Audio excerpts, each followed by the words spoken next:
জয় গুরু জয় শ্রী গুরু জয় পরমাত্ম গুরু জয় তু কলিযুগ পাবন অবতারী জয় কলির কলম ঔষধ রৌতকারী ও দয়াল গুরুদেব। আজও কীর্তন প্রারম্ভের অগ্রভাগে আমি আপনাদের যুগল চরণে শরণাগত হলাম। তৎপরে মাধুর্য মণ্ডিতময় শ্রীরাম নববৃন্দাবনে উপবেশনিয়া সকল কৃষ্ণ অনুরাগী গৌর অনুরাগী ভগবত প্রেম ও মাধুর্য অনুরাগী সকল ভক্তের চরণে আমার কোটি কোটি দণ্ডবত প্রণাম। সবাকার চরণে জানাই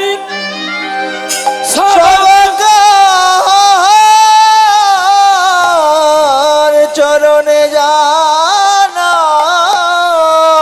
সবাকার জানাই আমি আমার অন্তরের অন্তরস্থল হইতে ভক্তিপূর্ণ প্রণাম। তৎপরে আমার ভক্তিমতী মায়েদের চরণে আমার ভক্তিপূর্ণ প্রণাম। মা গো, তোমাদের মতো বন্ধু তোমাদের মতো বান্ধবী পাওয়া এ জগতে খুবই দুর্লভ। কারণ বিশ্বের কাছে সকলের ঋণ তবু পরিশোধ দেওয়া যায়, কিন্তু মায়ের ঋণ কখনো পরিসমাপ্ত করা যায় না।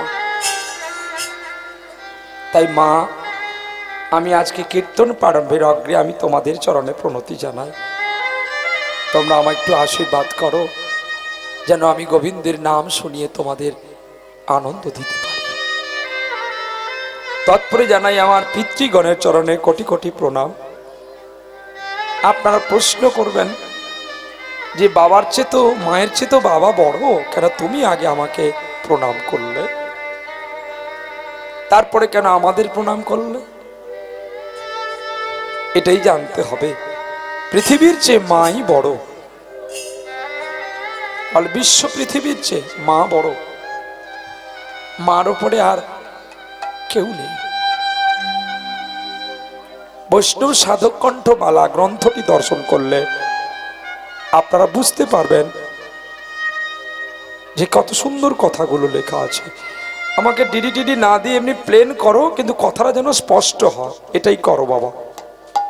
ডিডিরও দরকার নেই, ডাইরেক্ট যদি মেশিন হয় তাও ভালো, দাও, কিন্তু কথাটা স্পষ্ট হয় যেন মানুষ শুনতে পায়।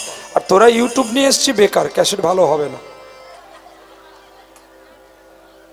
তাও বলে দিলাম। আমি খাটবো না তো আজকে, কারণ এখনো আমার 64 পালা পড়ে আছে।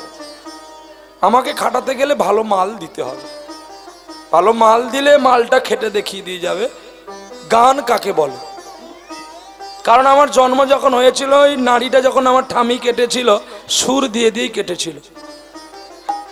আর আমি যে সুরগুলো গাই সেগুলো কোনো শিল্পীর কাছে পাবে না। আমি নতুন নতুন খাই। এরা ঘুমিয়ে গেছে, আজকে 12খানা গান প্র্যাকটিস করে নিয়েছি। কেন না, এখানে আমি আসতে পারবো না বলে একটা দুর্ঘটনা ঘটে গেছিল। প্রণামের কাজটা সেরে নি বলে দিচ্ছি। তৎপরে জানে অনন্ত কোটি বৈষ্ণবের চরণে প্রণাম।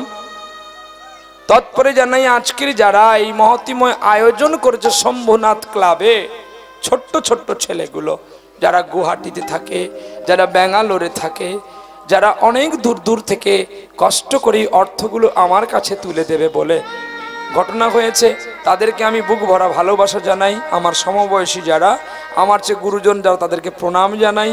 আর আমার চেয়ে যারা বয়সে কনিষ্ঠ তাদের আশীর্বাদ করি।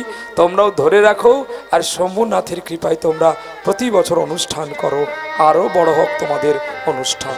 নিতাই গৌর হরি বল হরি বল হরি বল। তৎপরে নিধি আর নিমাই চান, তোমাকে তোমার পারিষদ ভক্তকে আমার ভক্তিপূর্ণ প্রণাম,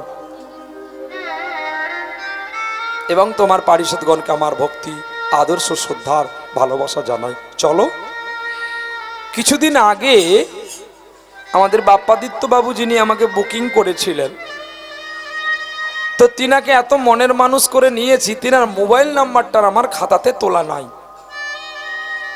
এগ্রিমেন্ট আমি পাঠিয়ে দিয়েছি, উনি আমাকে অ্যাডভান্স করে দিয়েছে। দৈবাদক ক্রমে মাসখানেক আগে একটা আমার কাছে ফোন যায়। মোবাইল নাম্বার হচ্ছে 98409149। এই নাম্বারে ফোন গিয়ে বলছে যে বাবা, আমাদের ইলেকশনের জন্য গানটা বন্ধ হবে, আর আমাদের টাকাটা আপনি একটু ফিরিয়ে দেন। আমি কিন্তু অন্য কোনো কীর্তনিয়া নয় যে আজকে গুয়াহাটিতে আছি, কালকে পল্টন বাজারে আছি, কালকে ব্যাঙ্গালোরে আছি, গান হয়নি যখন বাইনা টাকা ফেরত হয় না, সেটা শিল্পী বলে কারা না যারা এখানে কীর্তন গায় আর দোকানে গিয়ে মাংস খায়। আমি কিন্তু কাশ্মীরি আপেল আজও বলে যাই ইউটিউব চ্যানেলের মাধ্যমে, কয়েকটা কাশ্মীরি আপেল আছে যেটা আপনারা জানতেও পারেন। মাছ খেয়ে কীর্তন গাইবি, অনায়াসে নরকে গিয়ে মরবি, আজ না হলে কালকে বুঝতে পারবি সখী তুমি কার, না আমি তোর বাপের। বয়স হলে টের পাবি, আজকে মটর ভাজা খাচ্ছি, যখন তোর দাঁত পড়ে যাবে তখন তোর পাকা কলাটা খেতেও ইচ্ছে হবে না, কারণ তোর দাঁত যে তোকে সাপোর্ট করছে না। ঠিক তেমনি ধর্মর কথা যদি তুমি গোপনেও থাকো, বাতাসে কিন্তু নড়ে যায়, আর সেটা কিন্তু তোমাকে পরিবহন ভাবে তোমাকে পালন করতে হবে। নিতাই গৌর হরি বল, হরি বল, হরি বল, হরি বল। তো আমি কি করেছি না, ডেটটি কেটে ওই নাম্বারটা লিখে রেখে দিয়েছি। দৈবাদক্রমে খানাকুল থেকে একজন ফোন করে দুদিন পরে। আমি বলি হ্যাঁ, গান যখন বাত হয়ে গেছে তো আমার ফাঁকা আছে, আমি যাব। বায়না নিয়ে নিয়েছি, সঙ্গে সঙ্গে ওরাও টাকা পাঠিয়ে দিয়েছে, টাকাও নিয়েছি, ওদেরকেও এগ্রিমেন্ট দিয়ে দিয়েছি। 2-3 দিন আগে ইনারা মোবাইলে মেসেজ করেছে। আমি তো বাবার জন্মে মেসেজ কি জিনিস জানি না, এরাই তার দেখে আমার মোবাইল। আমি সত্যি বলি, কারণ আমার পড়াশোনা নেই, আমি মোবাইল ঘাঁটতে জানি না। আপনারা বলেন তাহলে যে দুটো মোবাইল তুমি কি স্টাইল দেখাতে রাখো? না, গান শোনার জন্য রাখি, গান শুনি, হেডফোন দিয়ে গান শুনি। একটা হলে তো হয়, যদি একটা নেট শেষ হয়ে যায়, এই জন্য দুটো রেখেছি, শুধু গান শুনি। তো যখন আমি দেখতে পেলাম, ওরা যখন দেখালো দাদা আজকে তো অমুক দিন, তো গান তো অমুক জায়গায়, কে অমুক জায়গায় গান, এই তো বায়না আছে অমুক জায়গাতে, না দেখো তুমি সমুনার তলাতে গান, কোনো বায়না নাই। আমি বললাম যখন দেখি খানাকুলের বায়না আছে খাতায় আর সোমনাথের বায়না আছে মোবাইলে, তো সঙ্গে সঙ্গে আমি ফোনটি করেছি বাপ্পাদিত বাবু সোনাকে। বাবা তোমরা তো না বললে আমায় গানের কথা। এরা তখন হতবাক হয়ে গেছে যে আমরা তো গানের কথা না বলিনি। আমি বলছি বাবা আমি নাম্বারটা কিন্তু তুলে রেখেছি, এই নাম্বারটা তোরা নে, তোরা দেখ একবার ফোন করে আমি কতটা সত্যি বলছি কি মিথ্যা বলছি, তাহলে তোরা জানতে পারবি। উনারা ফোন করে জানলেন নাম্বারটা লেগেছে পুরুলিয়ায়। উনারা যখন বারবার করে থানা পুলিশ প্রশাসনের ব্যবস্থা নিলেন, শেষে আমাকে উনি ফোন করে বলছে বাবা আমি তো সাইকেল নিয়ে কয়লা খনি থেকে 1 বস্তা করে কয়লা লুকিয়ে চুরি করে বিক্রি করে সংসার চালাই, বাবা আমার ফোন তাহলে কেউ ঘেটেছে বা ফোন করেছে আমি জানি না, আমাকে তুমি ক্ষমা করো বাবা। থানা পুলিশ যদি আসে আমাকে ধরে নিয়ে যায়, আমার ছোট ছোট ছেলে মেয়ে কি খেয়ে বাঁচবে? ভালো কথা। তো আমি বাপ্পাদিত বাবুকে ফোন করলাম, খোকা তুমি কোথায়? না বাবা আমি এখন হসপিটালে।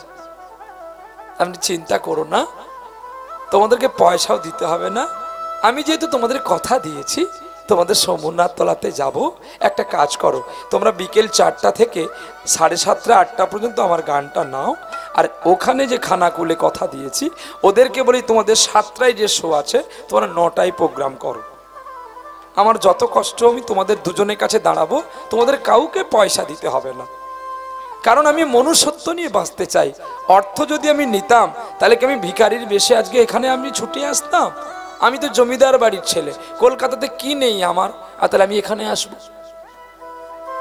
তো তখন উনার মনের মধ্যে একটু যেন একটু সাসপেনশন একটু বেড়ে গেল। তারপরে উনার মধ্যে আলোচনা করলো, কালকে রাত্রি 8টার সময় আমি গানে উঠবো, খানাকুলে ইলেকট্রিক লাইন লাগাতে গিয়ে 2জন মানুষ মারা যায় একই প্যান্ডেলে। আজকে যেখানে 9টার সময় আমার ওঠার কথা ছিল, ওনারা কান্নাকাটি করছে যে বাবা আমাদের প্রোগ্রামটা হবে না। আমি শোনা অ্যাকাউন্ট নাম্বারটা দে, টাকাটা তুই রাখ, তোর যদি যখন ডেট হবে যদি তোদের ভালো লাগে আমাকে বলবি, আমি নিশ্চয়ই যাব। কারণ তোর গান করলাম না বলে তোর অর্থটা নিয়ে খাবো, এটা মনুষ্যত্বের কাজ হয় না, এটা অমানুষের কাজ হয়। মানুষের পোশাক পরে পথে ঘুরলে যদি সকলে মানুষ হয়ে যেত রে, তাহলে তো আর কেউ বিদ্যার আলোয় যেত না, সকলেই ভালো পোশাক পরেই ভদ্র মানুষ হয়ে যেত। ওরা খুব কান্নাকাটি করলো। সঙ্গে সঙ্গে আমি বাপ্পাদিত্য বাবুকে ফোন করলাম, খোকা তোদের যেমন টাইমটা আছে তেমন টাইমটা হবে, টাইমটা আর বদলাবি না, ওখানে একটা দুর্ঘটনা ঘটে গেছে। দেখো তিনি যা করে মঙ্গলের জন্যই করে। আজকে যিনি মারা গেছেন তিনিও ভগবানের উদ্দেশ্যে মারা গেছেন, তাহলে তার এই জগতের মৃত্যুটা চলে গেল কোথায়? গোলক বৈকুণ্ঠে। তাহলে মৃত্যু তো সকলেরই হবে, কিন্তু ভগবানের উদ্দেশ্যে মৃত্যু, আর বাড়িতে কাজ করতে করতে মৃত্যু, আর গাড়িতে যেতে যেতে মৃত্যু, দুইটি মৃত্যু কিন্তু এক নয়, মৃত্যুর ভাগ থাকে। তাই ভগবানের উদ্দেশ্যে আমরা যে কষ্ট অভিপ্রেত করেছি, এটাই আমাদের চলমান জীবন, এটাই আমাদের চলমান বার্তা, এটাই আমাদের চলমান আদর্শ। সৎ হও, নিষ্ঠা হও, দরিদ্র হও, তাতে কষ্ট নাই, একদিন তোমার বোঝা ভগবান বহে দিয়ে যাবে, এটা কোনো সংকেত নেই। নিতাই গৌর হরি বল, হরি বল। আমি ভিখারি হয়েছি তো কি হয়েছে, আমার মনুষ্যত্ব থাকবে তো, মনুষ্যত্বের গুণে তো আমি বড় হব।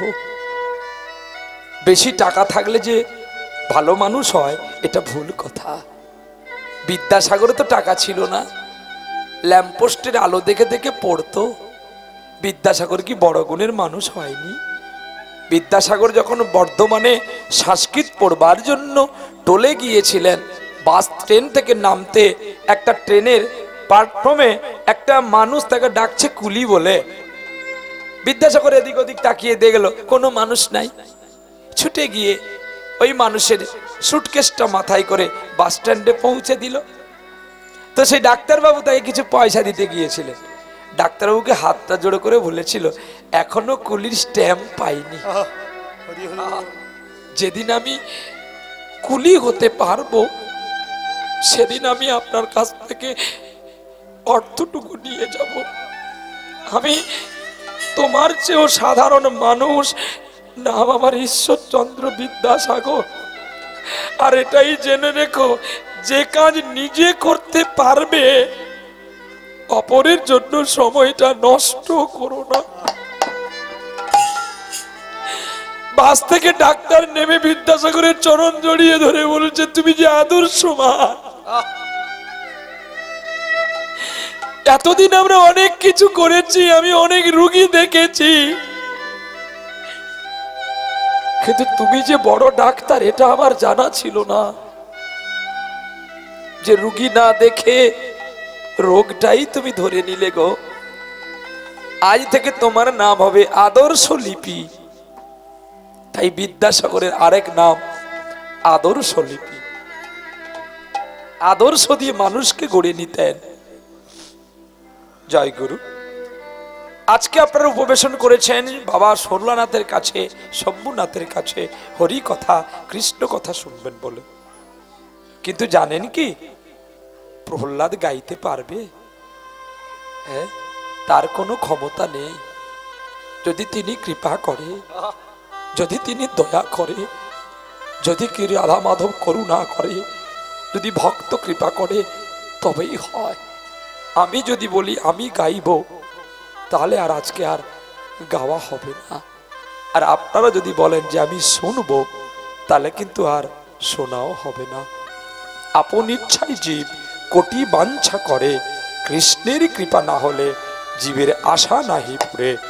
মানুষ বহু আশা করে, ভগবান যদি কৃপা বাড়ি না করে জীবের কোনো আশা পূর্ণ হয় না। নিতাই গৌর হরি বল, হরি বল, হরি বল, হরি বল। একটু বাড়ান। তাই আজকে আমরা উপবেশন করেছি হরিনাম শুনবো বলে। হরিনাম শুনলে কি হবে যেহেতু আমাদের জানতে হবে। হরিনাম আমরা কেন শুনবো? কি আসনে আপনারা বসেছেন গো? চট তো, চট তো নাকি? চট, লাইলন প্লাস্টিকের চট বোধ হয়, লাইটের জন্য বোঝা যাচ্ছে না। যাই হোক, বসেছেন ভালো। তোমরা মাটিতে বসে পড়েছো, ভালো বাবা, কি করবো আর। ছেলেগুলোর মন বড় গো, চাই আইও। আর তাহলে আপনারা বসেছেন নিচে প্লাস্টিকের আসন, কিন্তু হরিনাম শুনলে কি হয়? হরিনাম আপনারা কেন শুনতে আসবেন? হরিনাম কে করেছিলেন প্রথমে জানেন? আপনার যে বউ পাগলা দেশের মানুষ, আমরা তো জানি না, জানলে বাইনায় গান করতে আসতাম না। হ্যাঁ, আপনারা বউ পাগলা দেশের মানুষ, কালকেও বউ পাগলা দেশের মানুষে গান করেছি, আর আজকেও বউ পাগলা দেশে এসেছি। আচ্ছা, কেন স্ত্রীকে এত ভালোবাসতে হয় কেন? ও খেতে দেবে না বলে? হ্যাঁ, আমার তো স্ত্রী নাই, তাহলে কি আমি খেতে পাইনি? তোদের মতো মা আছে, আমাকে রান্না করে দেয়, আমি ভোগ লাগিয়ে পাই। আপনারা মনে কিছু করবেন না, বউ পাগলা বললাম বলে। বউ পাগলা আপনার পেছনে বসে আছে। হ্যাঁ, মরা বউ কাঁধে নিয়ে ঢোলক বাজাই রে।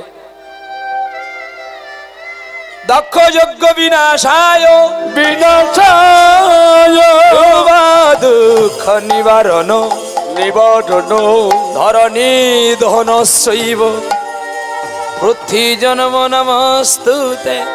নমস্তুতে। বলছি ভোলানাথ মহাদেব তিনি স্ত্রীর পাগল ছিল। কেমন স্ত্রীর পাগল? না, স্ত্রীকে এতখানি স্নেহ করত, ভালোবাসতো। তার রাসকুঞ্জে স্ত্রী গেছে রাস দেখতে বলে, সেও নিজে স্ত্রীর সায়া ব্লাউজ পরে, সিঁদুর পরে, ঘুমটা টেনে নপুর পরে গিয়েছিল রাস দেখবে বলে। দেখো কত ভালোবাসে।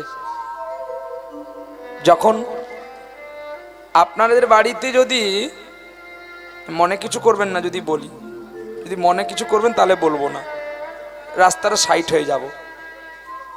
হ্যাঁ, কেউ কিছু বলবেন না তো? না না, কষ্ট পাবে আমার মা গুলো, আমার মায়েরা কষ্ট পাবে। কারণ মাকে আমি প্রথমে শ্রদ্ধা জানিয়েছি, তারপরে যদি আঘাত করি তাহলে বলে কীর্তনিয়া তো দুই রকম রং নিয়ে চলে, যাকে বলা হয় গিরগিটি। আমি কিন্তু গিরগিটি নয়, আমি কিন্তু তক্ষকের মতো দেখতে, কিন্তু আমি টিকটিকি। আমার শব্দ সদা tick tick tick tick tick tick করে চলে। যদি বলতে বলেন বলবো। আচ্ছা মা, বলবো? বেশ, বলবো। দুঃখ পাবি না তো? দুঃখ পেলে অভিশাপ দে, যেন তাড়াতাড়ি চলে যাই। কিন্তু বাড়ি গিয়ে অভিশাপ করবি না, কাজ হবে না, আমি তো পালিয়ে যাব। আচ্ছা মা, তুমি বাবার বাড়ি গেছো, শোনো মন দিয়ে কথাগুলো। ওখানে যদি তোমার স্বামীকে কেউ নিন্দামূলক কথা বলে, তখন তোমার কি ইচ্ছে হবে? ওখানে থাকতে ইচ্ছে করবে, না স্বামীকে নিয়ে পালিয়ে আসতে ইচ্ছে করবে? আমি জানি তোমার স্বামী তোমাকে এক ঘা দিয়েছে, কি খারাপ কথা বলেছে। এটা যদি তুমি তোমার মায়ের কাছে গিয়ে বলো, তোমার বাবার কাছে গিয়ে বলো, তার সংগ্রামটা বেড়ে যাবে। কে করেছিল? আপনারা নয়, কিন্তু আপনারা ভাবছেন আপনাদের বলবো, তাহলে আমার বায়না কমে যাবে। যে ওই বেটা সূর্য, ওই বেটা সূর্য যে সকালবেলা আকাশে ওঠে আবার পশ্চিমে গলে যায়, ও বিবাহ করেছিল বিশ্বকর্মার মেয়েকে, নাম তার সংজ্ঞা। সংজ্ঞাকে বিয়ে করলো কে? কে গো? সূর্যদেব। আর সূর্যদেব যখন সংজ্ঞার কাছে আসতো, সূর্যের জ্যোতিতে সংজ্ঞা ভয় পেত। তখন সংজ্ঞাকে অভিশাপ করেছিলেন সূর্যদেব, স্বামী স্ত্রীর কাছে আসলে স্ত্রী ভয় পাও, আমি তোমায় অভিশাপ দিলাম। তোমার গর্ভে যে পুত্র হবে তাকে দেখে জগতের লোক ভয় পাবে। স্বামীর অভিশাপে পুত্র হলো যম। আচ্ছা, যমের কথা শুনলে, মৃত্যু কথা শুনলে আমাদের আনন্দ লাগে না, ভয় পাই গো? হ্যাঁ, ভয় পায়, যেন একটু কেঁপে ওঠে শরীরটা। হ্যাঁ, সেই সংজ্ঞা এখন তার বাবার কাছে গিয়ে একদিন কথাটা বলল। তাহলে সংজ্ঞার দুটি ছেলে মেয়ে, একটি যমুনা, একটি যম। সংজ্ঞা গাওয়ার সময় সংজ্ঞার অঙ্গ থেকে একটা প্রকৃতির জন্ম হয়েছিল, যার নাম ছায়া। ওই ছায়া নিয়ে এখন জীবন কাটায়। ছায়ার ঔরসে দুটি সন্তান, শনি আর রাহু। হেনকালে যখন মিলন কক্ষে গিয়ে দেখে না এ তো আমার সংজ্ঞা নয়, তার আগে কিন্তু দুটো ছেলে হয়ে গেছে, তখনই সংজ্ঞার খোঁজ করতে করতে যখন শ্বশুর বাড়ি আসলো, আর শ্বশুর মশাই আদর করে যত্ন করে বিশ্বকর্মা নিজেই সূর্যদেবকে বলেছিল, তোমরা তো ভাই বোনের মতো।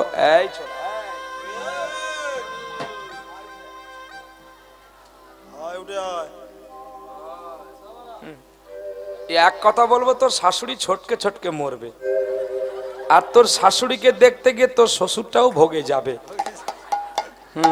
কায়দা জানিস তো, একদম কাঁঠাল খাইয়ে মেরে দেবো একদম। দেখো কি লজ্জা পেয়েছে, দেখো লজ্জার ঘরে জামাই তো, বাবা আসছে জামাই ষষ্ঠী।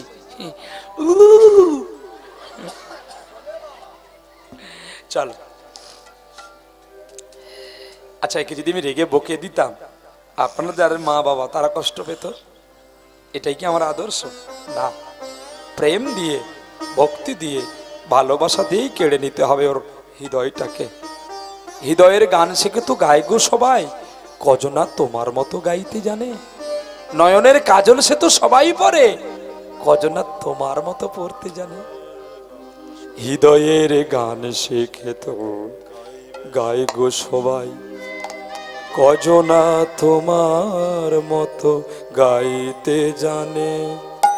নয়নের কাজল সে তো সবাই পরে, কজনা তোমার মতো পড়তে জানে। হৃদয়ের গান শিখে গান গাই গো সবাই, কজনা তোমার মতো গাইতে জানে। নয়নে কাজল সে তো সবাই পরে, কজনা তোমার মতো চাইতে জানে। গুলি গুলি রাইফেল গুলি, সুখে গান গায় গো সবাই। গুলির মতো মারতে হবে, প্লেন গাইলে হবে না। হ্যাঁ গুলি বেরোবে, এইটা দিয়ে গুলি বের করবো, দেখ না। অনেক জ্বালায় আছে আমার বুকে, কে জানে এমন কথা কারে বা মুখে।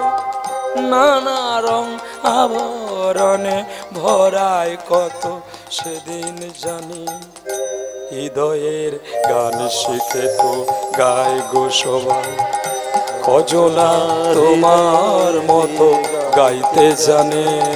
নয়নের কাজল সে তো সবাই পরে, কজনা তোমার মতো পড়তে জানে। হৃদয়ের গান শিখে তো গায় গো সবাই। হৃদয় দিয়ে গাইতে হবে তো, সব রকম খেয়েই বাঁচতে হবে। প্রতিদিন তো পনির খাই, আজ নালে সোয়াবিন খাবো, চলতে হবে, চলা বন্ধ হবে না। তুমি যা দেবে তাই নিয়ে চলবো, তাহলে তুমি খারাপ আমি তাও বলবো না। তোমাকেও তো আমার হাতে রাখতে, তুমি সুইচ বন্ধ করে দিলে আর কি হবে? কিছু না দিলেও গাওয়া ঘি দিয়ে খেয়ে নেবো। গৌর হরি বল, প্রেম সে বলো রাধা রানী কি। আরে এই ভাই বোনের মতো তো মিশে থাকতে পারিস তোরা। আমার মেয়ের কাছে যখন যাস বাবা, তুই তোর জ্যোতিটা একটু কমিয়ে নিতে পারিস না? মায়েরা সবাই দেখছে, ছেলেগুলোকে বলছি ভাবে, কিন্তু আমি লীলায় আছি। তখন বলছে, বিশ্বকর্মার কথা শুনে সূর্যদেব অহংকার করে বলছে, তোমার এত বড় স্পর্ধা, আমার জ্যোতি কমিয়ে দেবে? পারো তো তুমি কমিয়ে নাও। সূর্য, তুমি সামান্য একটা সূর্য, আমার একটা হাতুড়ির ঘা তুমি নিতে পারবে? অহংকার করে বলল, মেরে দেখো না পারি কিনা। বিশ্বকর্মা ক্রোধে ধরলো ছানি আর দিল হাতুড়ির ঘা। বিশ্বকর্মার হালকা হাতুড়ির টুকরোতে ঘায়েতে সূর্য টুকরো টুকরো হয়ে পড়লো। ছুটে এলো সংজ্ঞা,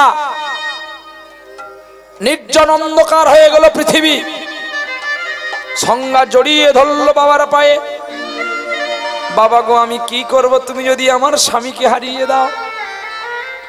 চতুর্দিকে টুকরো হয়ে পড়ে আছে তো, আর এই টুকরো গুঁড়োতে গুঁড়োতে যখন দেখে একটা টুকরো নাই,